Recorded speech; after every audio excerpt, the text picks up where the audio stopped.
A compaixão é a sensibilidade ao sofrimento, combinada com o ímpeto de fazer alguma coisa para aliviar esse sofrimento ou prevenir esse sofrimento no futuro. Mas o que envolve essa definição de compaixão? A compaixão ela é definida por diferentes modelos com diferentes definições, não muito distantes uma da outra, mas com vieses que acabam fazendo bastante diferença no final das contas. A definição que a gente usa na terapia focada na compaixão vem de um modelo biopsicossocial com base evolutiva, cheio de coisas complicadas aqui no meio, mas para que a gente saiba que tem uma forte base evolucionista nessa definição de compaixão. Essa definição de compaixão é baseada nos algoritmos da mente. O que são esses algoritmos da mente? Essa programação de como a mente funciona e que, no fim das contas, está associada à garantia de sobrevivência da nossa evolução. Então, como são esses algoritmos? Se A, então B. O que isso significa? Se eu vejo um predador, então eu devo correr, eu devo lutar. Se esse predador for muito maior do que eu, então eu devo me submeter. Se eu vejo uma oportunidade sexual, então eu posso me engajar com essa pessoa de alguma forma, mostrar meus atributos. Se eu vejo alguém em sofrimento, então eu me engajo ou eu me mobilizo para ajudar essa pessoa, se essa pessoa estiver dentro de alguns critérios de cuidado. Mas é importante que a gente entenda que essas programações, elas acontecem de um jeito muito rápido. É meio que uma coisa automática da nossa mente de nos colocar para operar dessa forma. E dentro desses algoritmos, a gente vê esse algoritmo de cuidado que vai ajudar a gente a evoluir para desenvolver as outras habilidades necessárias para a gente se sensibilizar pela compaixão. A compaixão, ela não necessita apenas de um impulso evolutivo. Ela é um atributo, ela é uma motivação que demanda muitos atributos, que demanda muitas habilidades importantes, como a mentalização, por exemplo, a empatia, de eu conseguir imaginar como é estar na pele da outra pessoa que está em sofrimento. Preciso dessa habilidade construída para que eu me sensibilize e doa em mim pensar que a outra pessoa está em sofrimento, ao ponto de me mobilizar para fazer alguma coisa para ajudá-la. Então, a compaixão demanda outros atributos e outras habilidades mais complexas que foram sendo desenvolvidas ao passo que o nosso cérebro foi ficando mais complexo. Esse raciocínio lógico, a imaginação, a curiosidade, todos esses atributos de alta categoria, que são de alta performance do nosso cérebro, contribuem para a construção de compaixão. Mas a compaixão é diferente de cuidado. A gente pode cuidar, e o Gilbert usa esse exemplo, eu acho bem legal de poder trazer. A gente pode cuidar e ter esse carinho por outras coisas que não são pessoas. Então, uma pessoa, um agricultor, ele pode ter carinho e ser muito cuidadoso, cuidar das suas plantas, cuidar da sua horta, cuidar da sua plantação e ter um carinho por aquele ser inanimado que é a planta que está ali. A gente que tem uma plantinha em casa, eventualmente, eu posso ter carinho por essa plantinha e querer que ela floresça, ter desejos de que ela viva bem, de que ela fique saudável, e fico feliz quando eu vejo que ela está saudável. Mas a gente não consegue desenvolver compaixão por outros seres que não sejam seres que estejam em sofrimento. A gente precisa desse atributo do sofrimento para a gente conseguir conectar com a compaixão. O que vai ajudar a gente também a diferenciar a compaixão de amor. Até o Gilbert usa no livro dele uma frase que eu acho bem interessante. Se o seu cliente viu na internet que a compaixão é amar a si mesmo e amar aos outros, que é necessário amar a si mesmo e amar aos outros para ter compaixão, tu vai estar em grandes problemas com esse cliente. E é importante desmistificar isso. Eu posso amar muitas coisas, eu posso amar tocar violão, eu posso amar coisas da minha vida, amar o meu trabalho, amar coisas que são interessantes na minha vida, mas isso não tem a ver com compaixão. Eu posso ter esses sentimentos por essas coisas, mas isso não está atrelado à compaixão. Assim como eu posso desenvolver e sentir compaixão por pessoas que eu não amo porque eu não conheço elas, eu também posso amar coisas pelas quais eu não vou sentir compaixão. E aí a gente entra num ponto central da compaixão, porque a compaixão não está atrelada a amor, a abraçar a árvore, a ter sentimentos lindos de paz, transcendência e evolução e superação. A compaixão está associada primariamente ao sofrimento. É aqui que entra a primeira parte da definição de compaixão. É uma sensibilidade ao sofrimento. Então, a primeira parte da compaixão, o meu engajamento com uma postura compassiva, demanda que eu entre em contato com o sofrimento. Então, o primeiro passo é esse. Eu percebo uma situação de sofrimento de outra pessoa que possa estar sofrendo, ou de eu me sentir, eu me perceber em uma situação de sofrimento, e eu não passo batido por isso. Eu me conecto com esse momento de sofrimento e me sensibilizo por ele. Eu consigo me conectar emocionalmente com o peso desse sofrimento, com a realidade desse sofrimento. E é a partir dessa sensibilidade e conexão com o sofrimento que eu consigo entrar na segunda psicologia da compaixão, na segunda parte da compaixão. É sensibilizada pelo sofrimento que vem o ímpeto de fazer alguma coisa para aliviar esse sofrimento. Então eu posso perceber alguém que está, sei lá, na rua em sofrimento, dói no meu coração ver aquilo, eu sinto essa sensibilidade pelo sofrimento do outro e me dá vontade de fazer alguma coisa para ajudar essa pessoa. E aí eu vou e tento, sei lá, chamar um socorro, pedir alguma ajuda de alguma forma, fazer o que é possível ser feito naquela situação. Sensibilizada pelo sofrimento, eu consigo ter mobilização para fazer alguma coisa que vá aliviar esse sofrimento naquele momento ou que vá prevenir que esse sofrimento aconteça de novo no futuro. Muitas vezes a gente no processo de psicoterapia, enquanto terapeutas, não consegue aliviar o sofrimento naquele momento com o nosso cliente. Porque aliviar o sofrimento naquele momento, a longo prazo, não vai prevenir que esse sofrimento aconteça de novo. Vamos tomar como exemplo um paciente que está no processo inicial de terapia com a gente. E ele está sendo atacado ferozmente pelo lado crítico dele. A gente ainda não desenvolveu com o paciente a sabedoria sobre essa parte da sua mente. Ele ainda está construindo esse conhecimento sobre si mesmo. Um jeito de aliviar esse sofrimento seria eu, enquanto terapeuta, poder contrapor a voz desse self-crítico. Falar outras coisas, trazer outros conteúdos que pudessem aliviar esse sofrimento do meu cliente. Pode aliviar em algum nível, a gente na prática sabe que quando a gente faz isso, o cliente até escuta um pouco, até absorve um pouco, mas não entra tudo. Justamente porque essa voz crítica tá tão habituada, é tão mais dono da casa,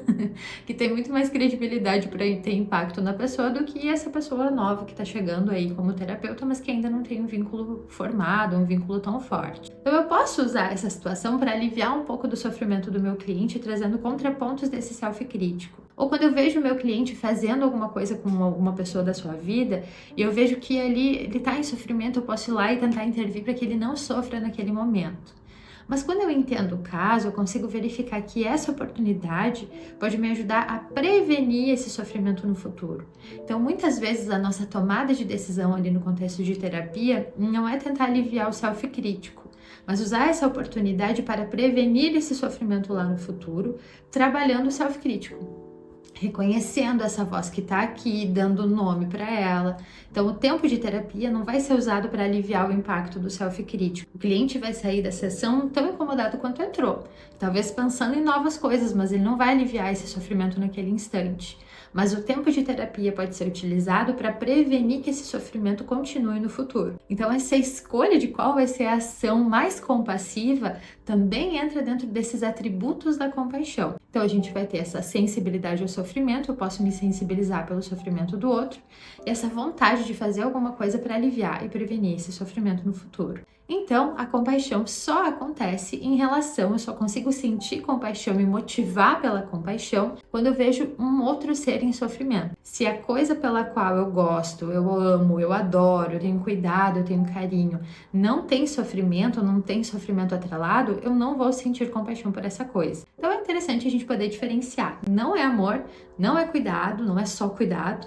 Embora eu possa amar as pessoas pelas quais eu sinto compaixão, embora eu possa cuidar das pessoas pelas quais eu vou, me motivar pela compaixão, são coisas diferentes. Elas podem estar concomitantes, mas não são a mesma coisa. Outra coisa interessante para a gente poder pensar na compaixão como uma motivação complexa desenvolvida pela mente humana é que ela não acontece só como um impulso natural. A compaixão precisa de uma tomada de decisões consciente, de vontade de fazer algo para aliviar e prevenir o sofrimento da pessoa que está em sofrimento. Então não é só me conectar com o sofrimento do outro que automaticamente eu vou sair sendo compassivo. Não. Eu preciso dessa metacognição de conseguir estar consciente do meu pensamento, consciente do que está acontecendo na minha mente, para eu tomar consciência de o que eu quero fazer com isso também. Não é uma coisa pela qual a gente é empurrada, a gente precisa de vários atributos desse cérebro novo, dessa parte nova do nosso cérebro com esses atributos complexos de raciocínio lógico, e é a partir disso que eu tomo a decisão consciente de ser compassivo. E aí a gente entra nas 3 bases da compaixão que são fundamentais para a compaixão acontecer de fato: comprometimento com o cuidado, a sabedoria e a coragem. Do que se tratam esses 3 elementos da compaixão, essa base da compaixão? Primeiro é esse comprometimento em a gente ter relações baseadas na mentalidade de cuidado. não é na competição, não é na busca por status. Se eu estou ajudando outra pessoa, estou tentando me motivar pela compaixão com outra pessoa, porque isso é o certo fazer, porque isso vai me tornar uma pessoa melhor, porque ser compassiva é mais interessante, eu não estou motivado pela compaixão. Estou motivado pela busca de status, por outra mentalidade. Então, quando a gente fala sobre compaixão, a gente precisa entender que eu vou estar comprometido profundamente com a mentalidade de cuidado, em construir relações de cuidado, tanto com as outras pessoas quanto comigo mesmo. Além disso, a gente precisa da sabedoria e da coragem. E a gente precisa da combinação das duas. Uma sozinha não vai dar certo. Se a gente tem sabedoria para poder ser compassivo com alguém, mas não tem coragem de botar isso em prática, não vai adiantar nada. Vou ficar criando na minha mente várias ideias, várias práticas, mas não vou conseguir executar nenhuma delas. Do contrário, também não vai dar certo. Se eu tiver coragem de ajudar os outros, mas eu não tiver sabedoria para fazer isso, eu posso sair atropelando as outras pessoas e não conseguindo fazer o que de fato pode ser útil para aliviar o sofrimento do outro. Um bom exemplo para isso é a gente pensar nos bombeiros. Parece totalmente, pra gente que fica ouvindo e pensando sobre instinto de sobrevivência, parece que vai totalmente contra o instinto de sobrevivência a gente se jogar dentro de um prédio em chamas para salvar pessoas que eu não conheço e não vou ter elas na minha vida. Não vai mudar nada na minha vida se elas continuarem vivas ou não. Mas a gente precisa lembrar que junto com esse instinto individual de sobrevivência, o grupo humano só conseguiu sobreviver porque aprendeu a cuidar um do outro. E é nessa troca de cuidados que a gente também evoluiu. Mas de qualquer forma, esse bombeiro precisa de sabedoria de como é que ele faz, o que ele precisa fazer, que técnicas ele precisa usar para que ele consiga entrar e sair desse prédio em segurança e tirar as pessoas lá de dentro em segurança.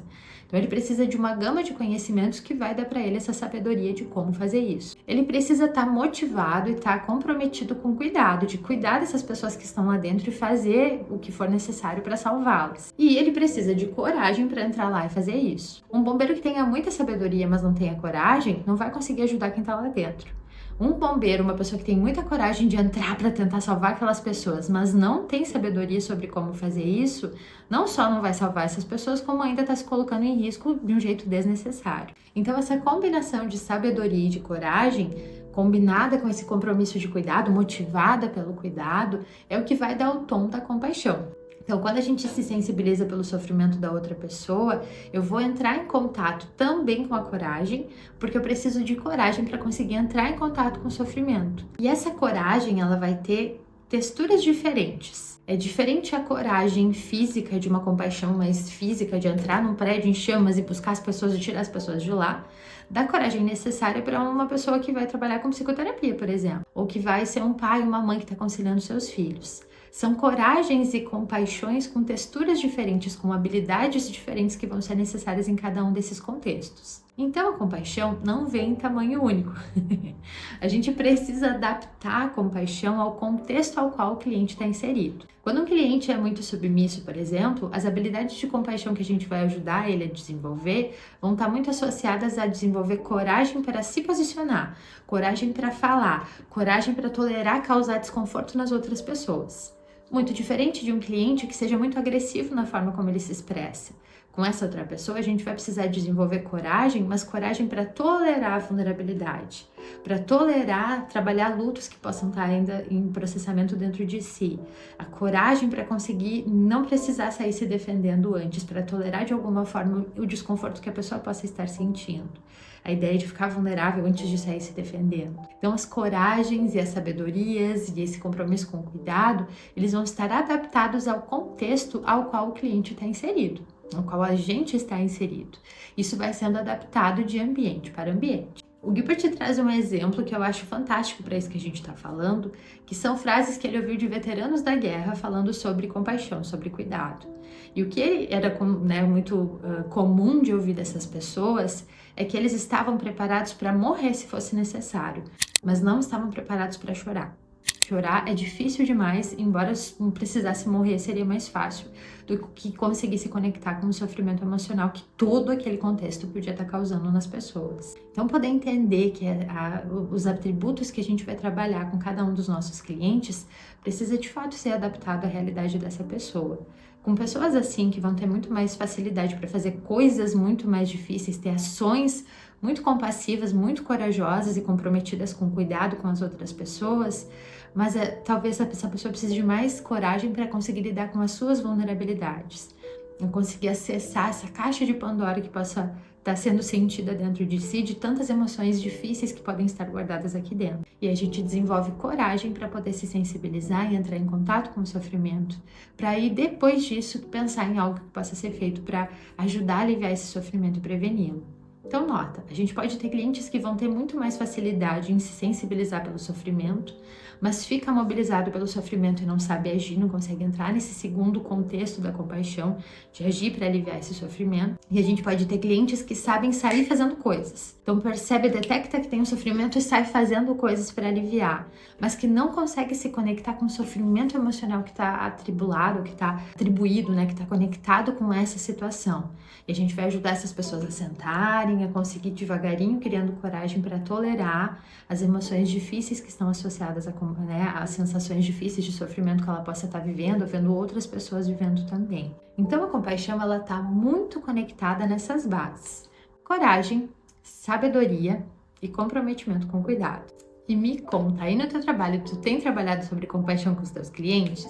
Que conceitos, que ideias que os teus clientes têm sobre compaixão, como que eles chegam à terapia falando sobre compaixão? Me conta aqui nos comentários. E se tu quiser aprender mais sobre terapia focada na compaixão, segue o nosso canal.